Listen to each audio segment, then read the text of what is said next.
Yes students, આપણે ગયા લેક્ચરમાં એકમ વર્તુળ પરથી ત્રિકોણમિતીય વિધેયો એટલે કે સાઇન અને કોસની કેટલીક લાક્ષણિકતાઓ ભણ્યા.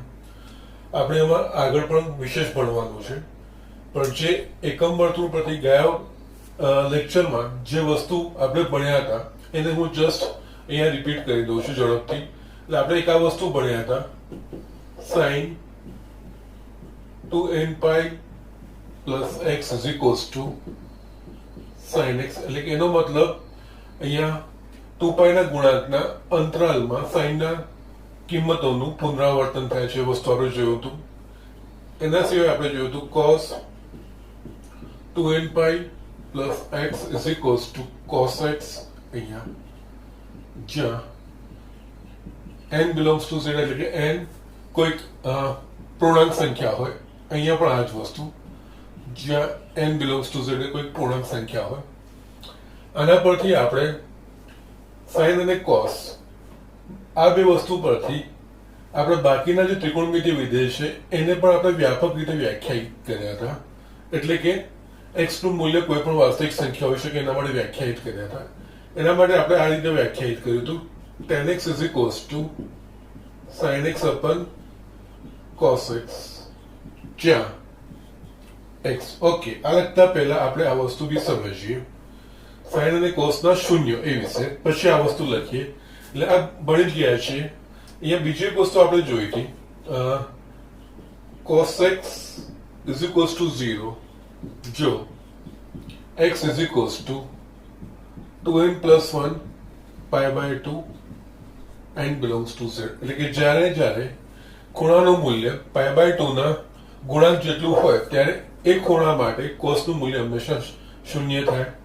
એ જ રીતે sin x is equals to 0 જો x is equals to n pi n belongs to z. આ બી આપણે તારવ્યું તો ગયા વખતે. એટલે આનો અર્થ શું થાય કે જ્યારે x નું મૂલ્ય પાઈ ના ગુણાંકમાં રેડિયન જેટલું હોય, એટલે પાઈ 2π અથવા તો 0 પાઈ 2π 3π 4π, ત્યારે સાઇન નું મૂલ્ય શૂન્ય થશે.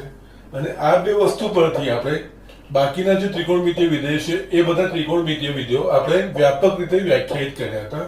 કઈ રીતે? આના પરથી આપણે tan x વ્યાખ્યાયિત કર્યું હતું. tan x બરાબર sin x છેદમાં cos x, જ્યાં x is not equals to 2n plus 1 pi by 2 n belongs to z. આવું કરવાનું કારણ શું હતું? તો કે જ્યારે આમાં છેદ એટલે કે cos x શૂન્ય થશે ત્યારે tan વ્યાખ્યાયિત થશે નહીં. અહીંયા છેદ શૂન્ય થશે એટલે કે એનો મતલબ cos નું મૂલ્ય શૂન્ય થાય. cos નું મૂલ્ય જે x માટે શૂન્ય થશે એ છે બેટા અહીંયા 2n plus 1 pi by 2. એ જ રીતે બાકીના આપણે વ્યાખ્યાયિત કર્યા હતા, cot x is equals to cos x upon sin x, જ્યાં આના સિવાય બીજી કોઈ પણ વાસ્તવિક સંખ્યા હોય તો ચાલે, પણ આ ના જોઈએ. અહીંયા છેદ શૂન્ય ના થાય એટલે કે સાઇન ના શૂન્ય. સાઇન શૂન્ય શાના માટે? તો n પાઈ માટે x is not equals to n pi n belongs to z. કારણ કે x is equals to n પાઈ હશે ત્યારે sin x શૂન્ય થઈ જશે અને cot વ્યાખ્યાયિત થશે નહીં. એટલે એના માટે અહીંયા આ x એ n પાઈ થવું જોઈએ નહીં. એ જ રીતે sec x is equals to 1 upon cos x, જ્યાં x is not equals to 2n plus 1 pi by 2 n belongs to z, અને છેલ્લું cosec x is equals to 1 upon sin x, જ્યાં x is not equals to n pi n belongs to z. Yes, આટલી વસ્તુઓ આપણે જોઈ હતી last વખતે. Okay, આ ધ્યાન રાખવાનું છે. અને આપણે જસ્ટ ધીમે ધીમે ત્રિકોણમિતીય વિધેયને વ્યાપક રીતે જોતા જઈ રહ્યા છે. એટલે અહીંયા વસ્તુ સ્ટેપ બાય સ્ટેપ આગળ વધી ગયા છે. આના સિવાય આપણે જે 6 ત્રિકોણમિતીય વિધેય, અત્યાર સુધી આપણે ત્રિકોણમિતીય ગુણોત્તર કહેતા હતા, હવે આપણે ત્રિકોણમિતીય વિધેય. અને વિધેય કેમ કહીએ છીએ મેં કીધું ગઈકાલે. વિધેય એટલે કે કોઈ પણ સમીકરણને કે કોઈ પણ સંબંધને આપણે વ્યાપક રીતે દર્શાવી શકીએ એને આપણે વિધેય તરીકે નામ આપીએ છીએ, એટલે એને આપણે વ્યાપક રીતે ઓળખીએ છીએ. એટલે અહીંયા આપણે sin અને cos ને વ્યાપક રીતે જોવાનું છે. એટલે કે x ની કિંમત ફક્ત લઘુકોણ કે કાટકોણ ત્રિકોણ મર્યાદિત નહીં, પણ લઘુકોણ કરતા મોટા ખૂણા હોય તેના માટે પણ સાઇન ને કોસ ને વ્યાખ્યાયિત કરીને આપણે એમાંથી ધીમે ધીમે આગળ વધી રહ્યા છીએ. એટલે આમાં આ વસ્તુ જોઈએ ને એના પછી આપણે આ છ ત્રિકોણમિતિય વિધેયના સાઇન કોસ ટેન કોસ સેક અને કોસેક આ છ ત્રિકોણમિતિય વિધેયના આપણે જે જાણીતા ખૂણા અથવા તો પ્રમાણિત ખૂણાઓ કહેવાય 0 radian, π/6 radian, π/4 radian, π/3 radian, π/2 radian, pi 3π/2 2π એના માટે આ છ ને આપણે મૂલ્યો લખ્યા હતા. એ મૂલ્યો તમારે બરાબર યાદ રાખવાના છે અને એ પાછો આપણે વારે ઘડે યુઝ કરવાનો આવશે અને એનો ડાયરેક્ટ આપણે યુઝ કરવાનો આવશે અને એના પરથી ઘણી બધી બીજી વસ્તુ આપણે મેળવી શકીશું. આનામાં હવે આટલું જોઈ ગયા પછી આપણે એક જસ્ટ નવી વસ્તુ આપણે જે જોવાની છે એ આજે જોવાની છે ત્રિકોણમિતિય વિધેયના ચિહ્નો એટલે કે શું એ આપણે જોઈશું. એટલે અહીંયા હું હેડિંગ લગાવું છું ત્રિકોણમિતિય વિધેયના ચિહ્નો.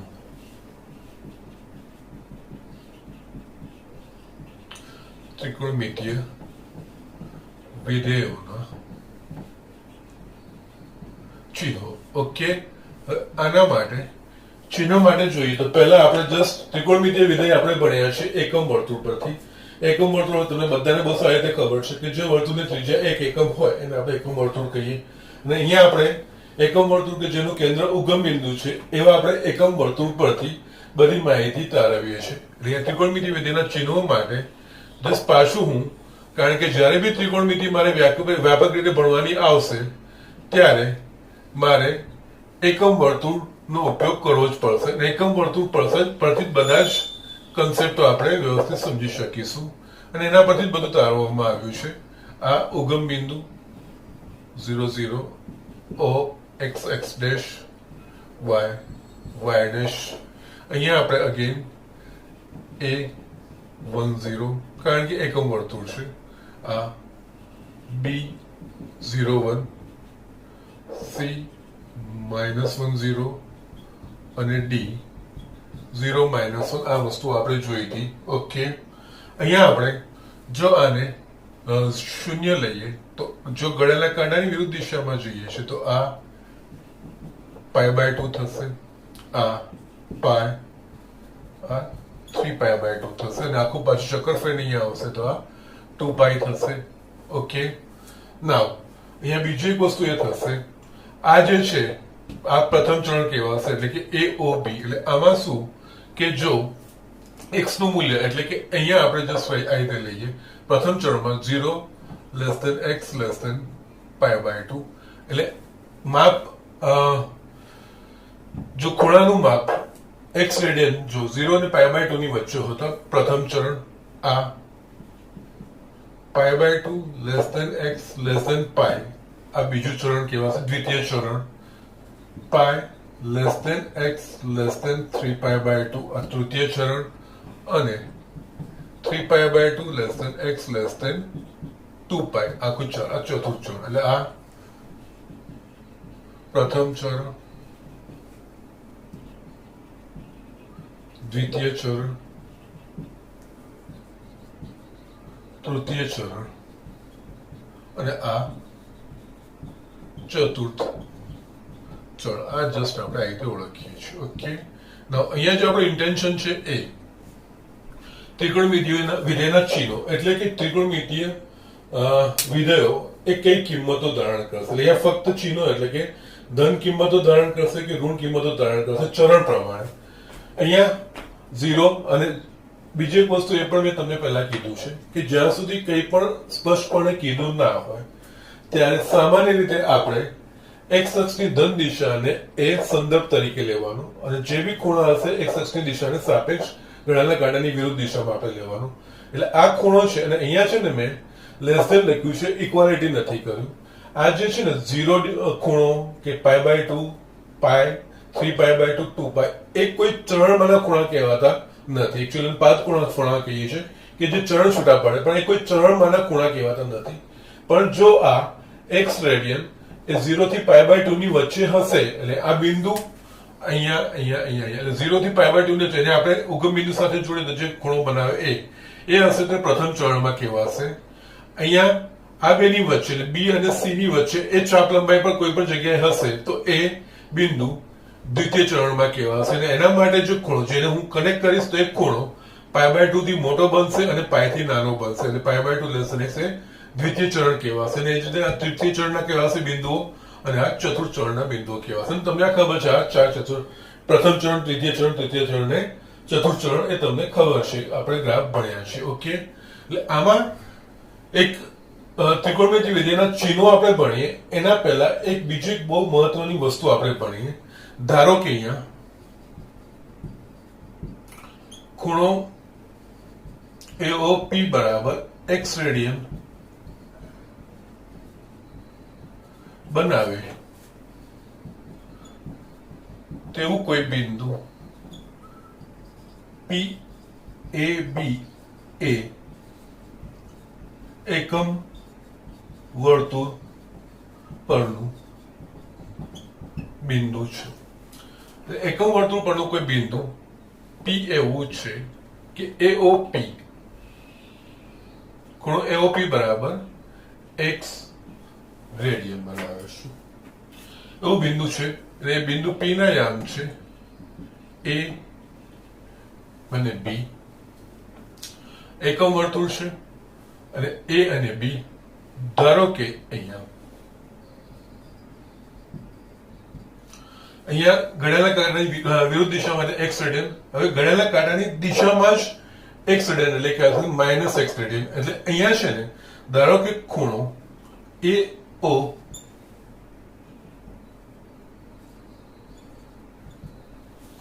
Q બરાબર -x રેડિયન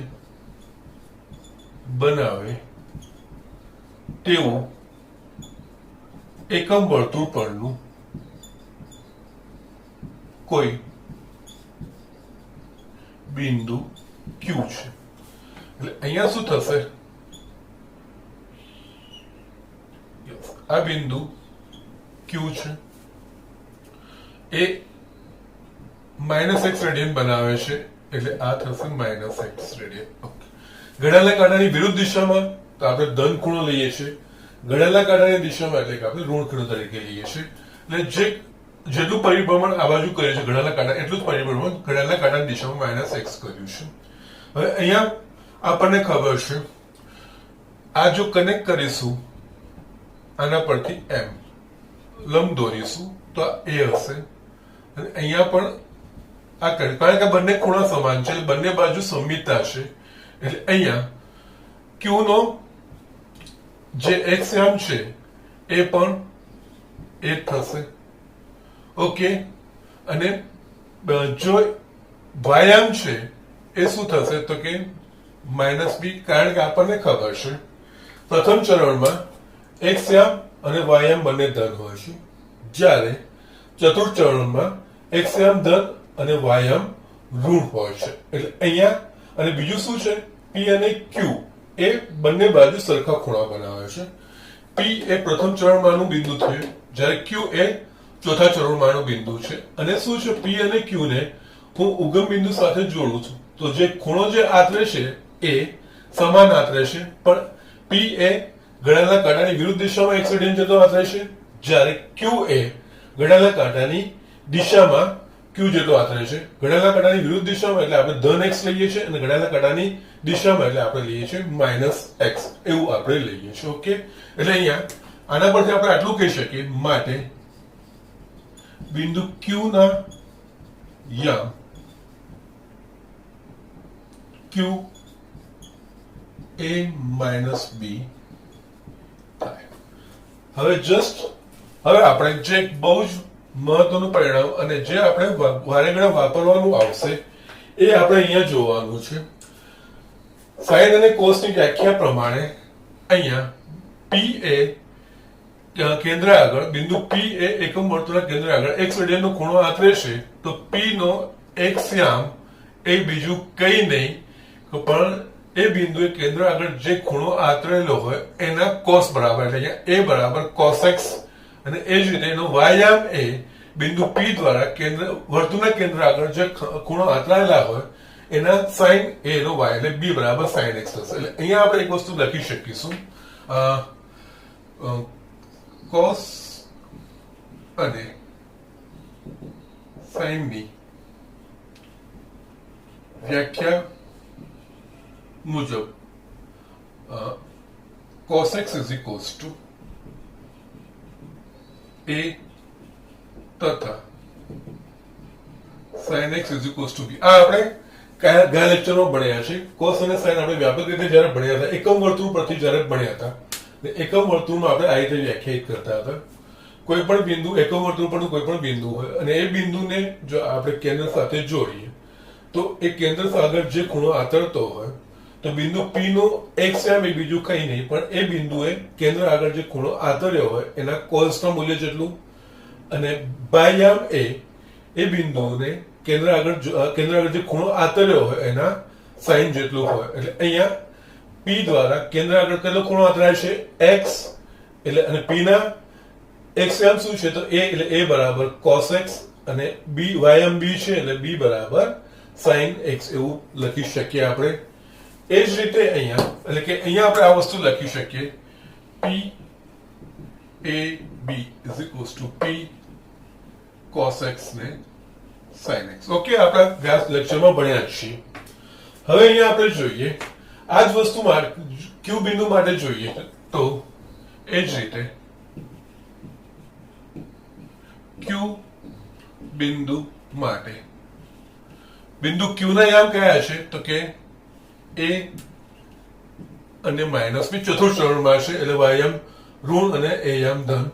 ઓકે, q દ્વારા કેન્દ્ર આગળ આંતરાયેલો ખૂણો કેટલો છે? તો કે -x. એટલે q નો x યામ એટલે q વડે કેન્દ્ર આગળ જે ખૂણો આંતરાયેલો એના cos ના મૂલ્ય બરાબર. એટલે અહીંયા શું થશે?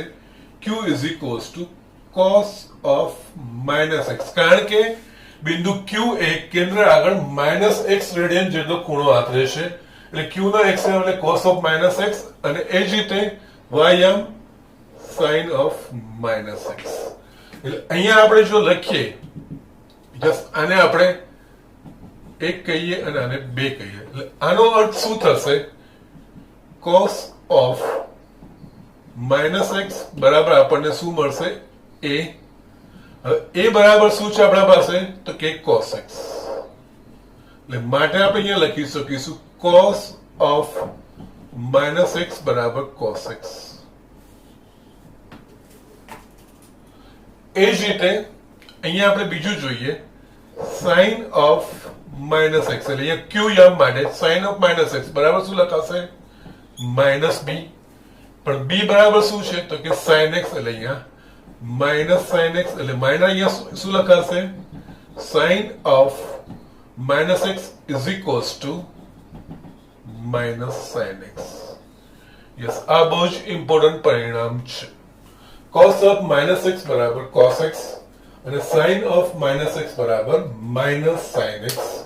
એટલે cos ની અંદર ખૂણો ધન હોય કે ઋણ હોય તો કે જે ધન માટે જે માપ આવશે, જે આવતું હશે એ જ cos x માટે મળશે. જ્યારે અહીંયા sin માટે sin of -x તો -12 આવશે -sin of x. એટલે આનો અર્થ શું થાય? જો મારે કરવું હોય એટલે અહીંયા cos of -π/3 તો આપણે લખી શકીએ cos of π/3 is equals to, એટલે કે cos sin એટલે that is 1/2 અને એ જ રીતે sin of -π/3 minus sin π/3 is equals to -√3/2. આ ફરક પડશે. આ બહુ જ ઇમ્પોર્ટન્ટ પરિણામ છે અને આ યાદ રાખવાનું છે. આના પરથી આપણે બાકીના બીજા વિડિયો માટે બી તારવ્યું છે કે કઈ રીતનું થશે. પણ cos of -x બરાબર cos x અને sin of -x બરાબર sin x. આપણે અહીંયા જસ્ટ આખું જે વ્યાપક રીતે આપણે sin અને cos ની વ્યાખ્યાઓ જોઈ ગયા ચેપ્ટરમાં, ગયા લેક્ચરમાં, એના એક્સટેન્શન થી આ વસ્તુ આપણે જોઈ છે. ઓકે, એટલે અહીંયા જસ્ટ વ્યવસ્થિત જોઈ લો. આપણે બીજા ખૂણાઓ માટે પણ, બીજા ત્રિકોણમિતિ વિધેય માટે પણ ઝડપથી જોઈ લઈએ છીએ. ઓકે, યસ, આપણે જે હમણાં ભણ્યા cos of -x is equals to cos x અને sin of -x is equals to -sin x. આના પરથી બાકીના ત્રિકોણમિતિ વિધેય માટે આપણે તારવીએ તો tan of -x, tan એટલે sin અને cos નો ગુણોત્તર છે એટલે અહીંયા ટેન ઓફ માઇનસ એટલે કે અહીંયા સાઇન ઓફ માઇનસ એક્સ છેદમાં કોસ ઓફ માઇનસ એક્સ લખાશે. સાઇન ઓફ માઇનસ એક્સ આપણા પાસે છે માઇનસ સાઇન એક્સ અને કોસ ઓફ માઇનસ એક્સ એટલે આપણા પાસે કોસ એક્સ છે એટલે આ થશે tan of minus x is equals to minus tan x. એ જ રીતે cot of minus x, અહીંયા cot એ tan નું વ્યસ્ત છે એટલે 1 upon tan of minus x, 1 upon tan of minus x આપણે ભણ્યા છે minus tan x એટલે આ થશે cot of minus x is equals to minus 1 upon 10 એટલે કે આ cot x. એ જ રીતે sec of minus x, sec A cos નું વ્યસ્ત છે એટલે 1 upon cos of minus x. yes, cos of minus x આપણા પાસે છે cos x માટે અહીંયા sec of minus x is equals to sec x 1 upon sec x. ચલો આપણે cosec of minus x, cosec A sin નું વ્યસ્ત છે એટલે 1 upon sin of minus x. જો sin of minus x એટલે આપણા પાસે છે minus sin x એટલે minus 1 upon x એટલે અહીંયા cosec of minus x is equals to minus 1 upon sec x એટલે cosec x.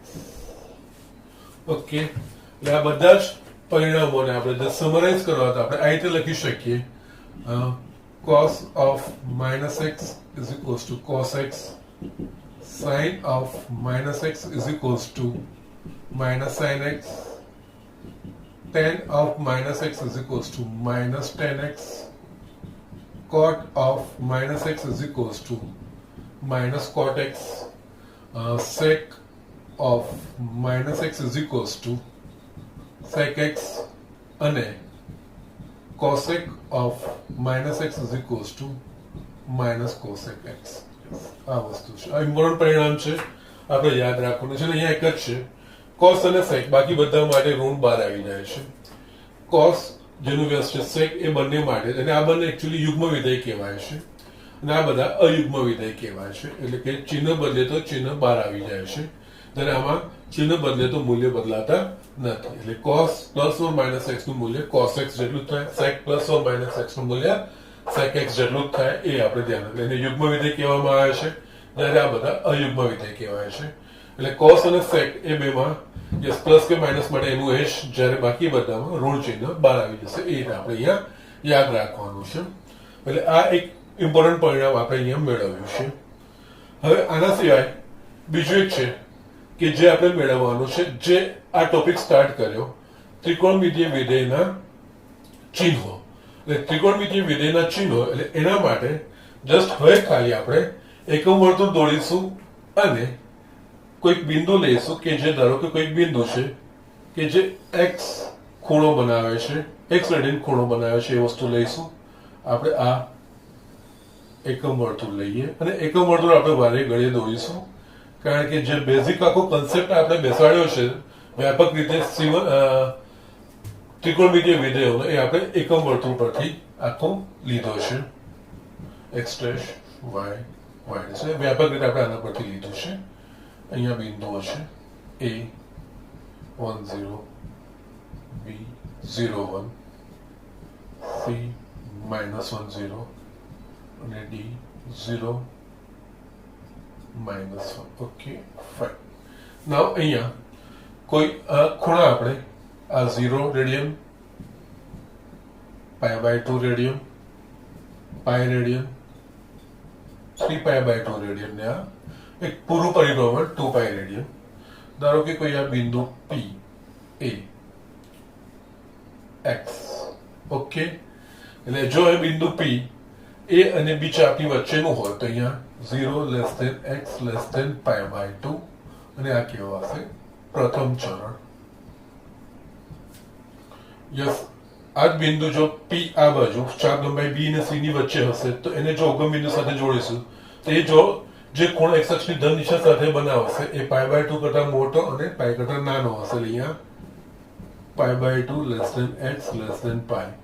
આ આપણે દ્વિતીય ચરણ. અહીંયા π x 3π/2 તૃતીય ચરણ અને આ 3π/2 x 2π એ આપણું ચતુર્થ ચરણ. એટલે કે જ્યારે કોઈ પણ p એ ચાપ લંબાઈ d અને એની વચ્ચેનું કોઈ બિંદુ હોય અને x અક્ષની ધન દિશા સાથે બનાવેલા ગોળાકાર કાંટાની વિરુદ્ધ દિશામાં માપ આ રીતનું હોય એટલે કે બિંદુ ચતુર્થ ચરણમાં હોય. જ્યારે x નું મૂલ્ય આ બેની વચ્ચે હશે ત્યારે બિંદુ ચતુર્થ ચરણમાં હશે. જ્યારે x નું મૂલ્ય π અને 3π/2 નું વચ્ચે ત્યારે બિંદુ તૃતીય ચરણમાં હશે. જ્યારે x નું મૂલ્ય એટલે કે એને બનાવેલા x અક્ષની ધન દિશા સાથેના ખૂણાનું માપ એ અહીંયા π/2 અને π ની વચ્ચે હશે તો દ્વિતીય ચરણ એ 0 થી π/2 ની વચ્ચે હશે. અને 0 π/2 π 3π/2 2π એ બધા એ કહેવાય છે આપણે પાદકોણ કહેવાય છે. એટલે કે એ કોઈ ચરણમાં એનો સમાવેશ થતો નથી.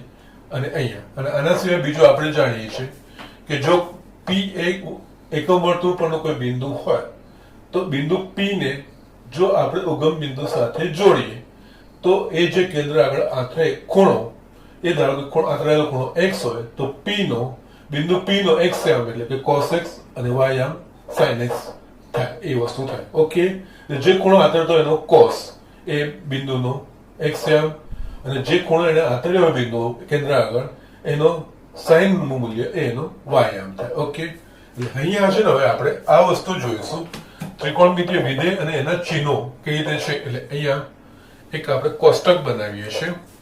અહીંયા ત્રિકોણમિતિય વિધેય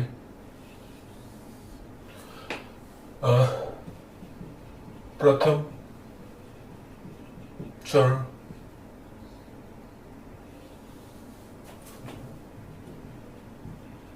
દ્વિતીય ચરણ તૃતીય ચરણ અને ચતુર્થ ચરણ. આ વસ્તુ આપણે લઈએ. પ્રથમ ચરણ એટલે કે રેડિયન માપમાં 0 x π/2. દ્વિતીય ચરણ એટલે π/2 x π. તૃતીય ચરણ એટલે π x 3π/2 અને ચોથું ચરણ એટલે 3π/2 x 2π. ઓકે, આ વસ્તુ આપણે જોઈએ. નાઉ અહીંયા આપણે જસ્ટ પહેલા છે ને sin x અને cos x આટલું જ આપણે વિચારીશું. બાકીનું બધું આના પરથી આપણે લાવી દઈશું. ઓકે, અહીંયા આપણે જો બિંદુ p 0 x π/2 એટલે બિંદુ p વડે આંતરેલો ખૂણો 0 થી π/2 ની વચ્ચે કે બિંદુ પ્રથમ ચરણમાં હોય તો હવે આપણે એ પણ જાણીએ છીએ કે જો p એ વર્તુળ પરનું કોઈ બિંદુ હોય તો એના જે x અને y યામ છે બીજું કંઈ નથી એ બિંદુ દ્વારા કેન્દ્ર આગળ જે ખૂણા આંતરાયેલા હોય વર્તુળના એના cos અને sin જેટલા હોય. એટલે કે આનો x યામ એ cos અને y યામ એ sin એ ખૂણાના cos અને sin જેટલું હોય. હવે જો બિંદુ 0 થી π/2 એનો મતલબ બિંદુ પ્રથમ ચરણમાં એટલે કે x અને y યામ બંને ધન હોય. એટલે એનો મતલબ શું થાય તો કે જો x એટલે કે આંતરેલો ખૂણો 0 થી π/2 ની વચ્ચે હોય એનો અર્થ થાય બિંદુ p એ પ્રથમ ચરણમાંનો એકમ વર્તુળ પરનો કોઈ બિંદુ છે. એટલે એના બંને x યામ અને y યામ બંને ધન થાય. હવે x યામ એ cos દર્શાવે અને y યામ એ sin બતાવે. એનો મતલબ પ્રથમ ચરણમાં cos અને sin એ બંનેનું મૂલ્ય ધન થાય. એટલે અહીંયા જસ્ટ નિશાની પ્લસ ધન થાય આપણે. ઓકે, નાઉ હવે આપણે આગળ વધીએ તો કે દ્વિતીય ચરણ એટલે કે π/2 થી π. એટલે કે અહીંયા આ ચાપ લંબાઈ BC પર કોઈ આ બિંદુ P આવે એટલે એના દ્વારા આંતરાયેલો ખૂણો એ π/2 કરતા મોટો અને π કરતા નાનો અને એમનો જે એકમ વર્તુળ પરનો બિંદુ હશે એ બિંદુએ કેન્દ્ર આગળ આંતરેલા ખૂણાનું એનો એક્સ છે એ બિંદુ દ્વારા કેન્દ્ર આગળ જે ખૂણો આંતરેલો હશે એના કોસનું મૂલ્ય જેટલો હશે, અને એનો વાય છે એ બિંદુ દ્વારા વર્તુળના કેન્દ્ર આગળ જે ખૂણો આંતરેલો હશે એના સાઇન બરાબર હશે. ઓકે, એટલે આના એક્સ અને વાય એ અંતરાલમાં સાઇન અને કોસના મૂલ્ય ચિહ્નો બરાબર હશે. હવે દ્વિતીય અંતરાલમાં અથવા દ્વિતીય ચરણમાં બીજા ચરણમાં આપણને ખબર છે એક્સ ઋણ છે અને વાય ધન હોય છે. તો દ્વિતીય ચરણમાં જો આ બિંદુ આવશે ત્રિકોણમિતિય બિંદુ, તો એનો કોસ છે એ ઋણ થશે, જ્યારે સાઇન એ ધન થશે. કારણ કે દ્વિતીય ચરણમાં એક્સ ઋણ અને વાય ધન. એક્સ એટલે કે એનું કોસના મૂલ્ય અને વાય એટલે કે એનું સાઇનના મૂલ્ય બરાબર. એટલે અહીંયા દ્વિતીય ચરણમાં એક્સ આમ ઋણ અને વાય આમ ધન, એટલે અહીંયા નેગેટિવ અને આ પોઝિટિવ. એટલે કે એક્સ નું મૂલ્ય જે ખૂણો આંતરે એનું મૂલ્ય π/2 અને π ની વચ્ચે અથવા તો અંશની રીતે વાત કરીએ તો 90 ડિગ્રી અને 180 વચ્ચે હોય તો એના માટે કોસ નું મૂલ્ય ઋણ થશે, જ્યારે સાઇન નું મૂલ્ય ધન થશે. કારણ કે અહીંયા દ્વિતીય ચરણમાં એક્સ એ ધન અને એક્સ આમ એ ધન અને વાય આમ ઋણ. એક્સ આમ એ કોસ દર્શાવે છે અને વાય આમ એ સાઇન દર્શાવે છે. એ જ રીતે ત્રીજા ચરણમાં એક્સ પણ ઋણ અને વાય પણ ઋણ. એટલે એનો અર્થ કોસ નું મૂલ્ય બી ઋણ જો ખૂણો બિંદુ વડે આંતરેલો કેન્દ્ર આગળ આંતરેલો ખૂણો 180 કરતા મોટો હોય અને 270 કરતા નાનો હોય, અથવા તો રેડિયનની ભાષામાં પાઈ રેડિયન કરતા મોટો હોય અને 3π/2 રેડિયન કરતા નાનો હોય, તો એ ખૂણા માટે કોસ પણ ઋણ થશે અને સાઇન પણ ઋણ થશે. કારણ કે ત્રીજા ચરણમાં એક્સ આમ પણ ઋણ અને વાય આમ પણ ઋણ. એટલે અહીંયા સાઇન એક્સ પણ ઋણ થશે અને કોસ એક્સ પણ ઋણ થશે, જ્યારે એક્સ નું મૂલ્ય પાઈ અને 3π/2 ની વચ્ચે હશે, એટલે કે ત્રીજા ચરણમાં હશે ત્યારે. એ જ રીતે ચોથા ચરણમાં એટલે એક્સ નું મૂલ્ય ચોથા ચરણમાં એટલે કે બિંદુ પી આ ચાપ લંબાઈ પર હોય એ અને ડી ની વચ્ચે, એના વડે કેન્દ્ર આગળ આંતરેલો ખૂણો 3π/2 કરતા મોટો હશે અને 2π કરતા નાનો, અથવા ડિગ્રીમાં વાત કરીએ તો 270 ડિગ્રી કરતા મોટો હશે અને 360 ડિગ્રી કરતા નાનો હશે. બરોબર છે. એના માટે જો તો ચતુર્ચરણ, તો ચતુર્ચરણમાં આપણને ખબર છે એક્સ આમ ધન અને વાય આમ ઋણ. એટલે એનો અર્થ જો આ બિંદુ ચતુર્ચરણમાં હોય પી બિંદુ, તો એના માટે કોસ નું મૂલ્ય ધન અને સાઇન નું મૂલ્ય ઋણ. એટલે અહીંયા કોસ એક્સ ધન અને સાઇન નું મૂલ્ય ઋણ. આ વસ્તુ થશે. જસ્ટ આટલું તમારે બેઝિક ધ્યાન રાખવાનું છે, બાકીનું બધું આના પરથી આવી જશે. હવે આપણે બાકીના લખીએ. tan x cot x sec x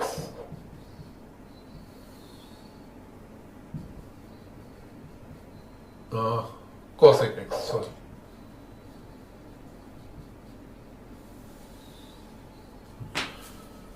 yes, tan શું છે તો tan x બરાબર sin x છેદમાં cos x. tan x એ sin અને cos નું sin x upon cos x લખીએ છીએ. ઓકે, tan x બરાબર એટલે sin અને cos નું એ ગુણોત્તર છે.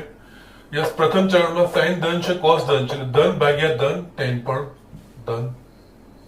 બીજા ચરણમાં sin ધન, cos ઋણ, ધન ભાગ્યા ઋણ સંખ્યા એટલે અહીંયા ઋણ આવે. યસ, ત્રીજા ચરણમાં sin પણ ધન, ઋણ cos પણ ઋણ એટલે ઋણ ભાગ્યા ઋણ એટલે આ થશે ધન. કારણ કે ઋણ કટ થઈ જશે અને આ બેનો ગુણોત્તર એ tan મળશે.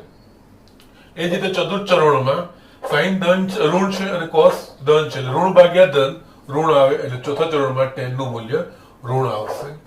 યસ, આપણે અહીંયા જસ્ટ ખાલી ચિહ્નો કયા ચરણમાં કયા ત્રિકોણમિતિય વિધેય ધન થશે કે ઋણ થશે એ વિશે વિચારવું. કારણ કે અહીંયા આપણે હવે જસ્ટ જે ખૂણાઓ છે એ 90 થી મોટા ખૂણાઓ માટે શું હોઈ શકે એ પણ આપણે વિચારવાનું છે. એટલે આ બધી વસ્તુ આપણે કરી રહ્યા છીએ. હવે કોટ એ બીજું કઈ tan નું વ્યસ્ત છે. જો પ્રથમ ચરણમાં tan ધન છે તો ધન નો વ્યસ્ત ધન જ થાય, એટલે અહીંયા ધન મળશે. યસ, બીજા ચરણમાં tan ઋણ છે તો ઋણ નો વ્યસ્ત અહીંયા વ્યસ્ત લેવાનો છે, એટલે કે અહીંયા -1 હોય તો -1 નો વ્યસ્ત -1 જ થાય, એટલે કે અહીંયા પણ માઇનસ. એ જ રીતે આ પ્લસ અને આ માઇનસ થશે. એ જ રીતે હવે sec બીજું કઈ નથી, કોસ નું વ્યસ્ત છે, એટલે કોસ નું જે ચિહ્ન આવશે એ જ sec નું ચિહ્ન આવશે, કારણ કે ખાલી વ્યસ્ત મૂલ્ય લેવાનું છે. એટલે અહીંયા પ્લસ તો આ પ્લસ, આ માઇનસ માઇનસ અને આ પ્લસ. cosec x એ sin નું વ્યસ્ત છે, એટલે વ્યસ્ત લેવાનું છે. sin ની જે ચિહ્ન હશે એ જ, કિંમતો બદલાશે. અહીંયા આપણે ચિહ્ન વિશે વાત કરીએ છીએ, કિંમતો વિશે વાત કરી રહ્યા નથી. એટલે ચિહ્ન કેવું રહેશે એ, એટલે જે ચિહ્ન હશે એ જ, એટલે અહીંયા જે સાઈન નું ચિહ્ન હશે એ જ કોસેક નું આવશે. એટલે અહીંયા પ્રથમ ચરણમાં પ્લસ છે તો પ્લસ, બીજામાં પ્લસ છે તો અહીંયા પ્લસ, ત્રીજામાં માઇનસ અને ચોથામાં માઇનસ. આટલું આપણા પાસે થઈ ગયું આ ચિહ્નો છે. ઓકે, હવે અહીંયા આપણે આખો કોષ્ટક બનાવ્યો છે. આ આખો કોષ્ટક યાદ રાખવાની જરૂર નથી, એની એક ટૂંકી રીત પણ છે, એ હું જસ્ટ તમને બતાવું છું એ કેવી રીતે, અને આપણે યાદ કેવી રીતે રાખવાનું છે. અને આ જે નિયમ આપણે બનાવીશું એ શોર્ટકટનો નિયમ છે. એ શોર્ટકટનો નિયમ આપણે પછી આગળ વાપરવાનો છે, અને કેવી રીતે છે એને આપણે જોઈશું. ઓકે, અહીંયા આપણે આ કોષ્ટકને રહેવા દીધું છે. આના પરથી આપણે એક નિયમ બનાવવો છે, અને આપણે એક ઓબ્ઝર્વેશન જોઈએ. તો અહીંયા આપણે ઓબ્ઝર્વેશન જોઈએ તો આ પ્રથમ ચરણ છે. પ્રથમ ચરણ એને આપણે રોમન અક્ષર આઈ વડે દર્શાવીશું. આ સેકન્ડ, આ થર્ડ ને આ ફોર્થ ક્વોડ્રન્ટ. ઓકે, નાઉ જો અહીંયા આપણે જોઈએ પ્રથમ ચરણ sin cos tan, એટલે કે x નું મૂલ્ય 0 થી π/2 ની વચ્ચે હોય, એટલે ખૂણો 0 થી π/2 રેડિયન વચ્ચેનો હોય, તેના માટે sin cos tan cot sec અને cosec બધાના મૂલ્યો કેવા છે તો કે ધન. બીજા ચરણમાં હવે આપણે છે ને જે ચિહ્નો ઓછા છે ને ધ્યાન, ઓછા ચિહ્નો કયા છે તો કે ધન ચિહ્નો છે. જે પ્રથમ ચરણમાં બધા જ ધન છે, બીજા ચરણમાં sin અને cosec આ બે ધન છે, બાકી બધા ઋણ છે. ત્રીજા ચરણમાં tan અને cot ધન છે, બાકી બધા ઋણ છે. ચતુર્થ ચરણમાં cos અને sec ધન છે અને બાકી બધા ઋણ છે. એટલે અહીંયા આપણે વિચારીએ અને બધા એકબીજા સાથે જોડે કેવી રીતે. પહેલા ચરણમાં બધા જ ધન કમ્પલસરી 0 થી π, એટલે કે ખૂણો લઘુકોણ હોય 0 થી π/2, એટલે કે 0 થી 9 ની વચ્ચેનો હોય એટલે લઘુકોણ હોય. એટલે લઘુકોણ માટે બધા જ ત્રિકોણમિતિય વિધેયના મૂલ્યો ધન હોય. અહીંયા પહેલા ચરણમાં બધા જ ધન. બીજા ચરણમાં શું છે sin અને cos, એટલે sin અને cos કેવા છે તો કે એકબીજાના વ્યસ્ત. એટલે બીજામાં sin યાદ રાખીએ એટલે એનો વ્યસ્ત પણ ધન, બાકી બધા જ ઋણ. ત્રીજા ચરણમાં tan અને cot બે એકબીજાના વ્યસ્ત છે, એટલે ત્રીજા ચરણમાં tan એકલું યાદ રાખવાનું, એનો વ્યસ્ત પણ ધન છે, બાકી બધા ઋણ. ચોથા ચરણમાં cos અને sec, એટલે cos અને sec બે એકબીજાના વ્યસ્ત છે, ખાલી cos યાદ રાખવાનું, વ્યસ્ત પણ ઋણ. એટલે અહીંયા કેવી રીતે લખાશે, જે પહેલો અક્ષર છે ને એ પહેલો અક્ષર આપણે યાદ રાખીશું. એટલે અહીંયા હું શું કરું છું, આ આખી જ વસ્તુ આપણે પાછી અહીંયા લખીએ. અને અહીંયા છે ને જે આપણે બીજું કંઈ જ નથી લખતા, ખાલી ખૂણાઓના માપ લખીએ છીએ. આ ઉગમ બિંદુ, ઓકે, આ 0 ડિગ્રી, આ π/2 રેડિયન, આ પાય 3π/2 અને આ 2π. 0 less than x less than π/2, એટલે અહીંયા પ્રથમ ચરણ જેને આપણે i વડે, π/2 less than x less than π, અહીંયા દ્વિતીય ચરણ second, y less than x less than 3π/2 તૃતીય ચરણ. અહીંયા આપણે એને થર્ડ વડે 3π/2 less than x less than 2π, આને આપણે ચતુર્થ ચરણ, એને આપણે આ. હવે અહીંયા છે ને આપણે આમ ફરીશું અને આપણે આમ યાદ રાખીશું, ગણાની વિરુદ્ધ દિશામાં. પહેલા ચરણમાં બધા જ ધન, એટલે અહીંયા હું લખીશ ઓલ, પહેલું ચરણ. બીજા ચરણમાં sin અને એનું વ્યસ્ત, એટલે એનો અક્ષર ખાલી હું s પકડીશ, s. ત્રીજા ચરણમાં tan અને એનો વ્યસ્ત cot, એટલે અહીંયા ફક્ત હું પકડીશ t, tan નો. ચોથા ચરણમાં cos અને એનો વ્યસ્ત cosec, sec, એટલે અહીંયા એનો પકડીશ ફક્ત c. હવે આપણે યાદ રાખીશું all s t c એ ક્રમમાં. અને all એટલે બધા જ, s એટલે અહીંયા sin અને એનો વ્યસ્ત cosec, t એટલે tan અને એનો વ્યસ્ત cot, c એટલે cos અને એનો વ્યસ્ત sec. આ રીતે all એટલે બધા જ.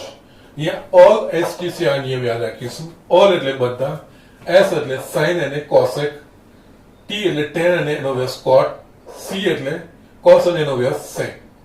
પહેલા ચરણમાં બધા જ ત્રિકોણમિતિય ધન, બીજા ચરણમાં એટલે કે x નું મૂલ્ય ખૂણાનું મૂલ્ય π/2 અને π ની વચ્ચે હોય તો એના માટે sin અને cosecના મૂલ્યો ધન, બાકી બધા ત્રિકોણમિતિ વિધેય માટે ઋણ. ત્રીજા ચરણમાં એટલે કે x નું મૂલ્ય π થી 3π/2 ની વચ્ચે હોય તો એના માટે tan અને cot ના મૂલ્યો ધન, બાકી બધા જ મૂલ્યો ઋણ. ચોથા ચરણમાં એટલે કે x નું મૂલ્ય 3π/2 અને 2π ની વચ્ચે હોય અથવા તો ડિગ્રીના ટર્મ્સમાં 270 ડિગ્રી અને 360 ડિગ્રીની વચ્ચે હોય તો cos અને sec ના મૂલ્યો ધન અને બાકી બધાના ઋણ. એટલે અહીંયા આપણે યસ ત્રિકોણમિતિય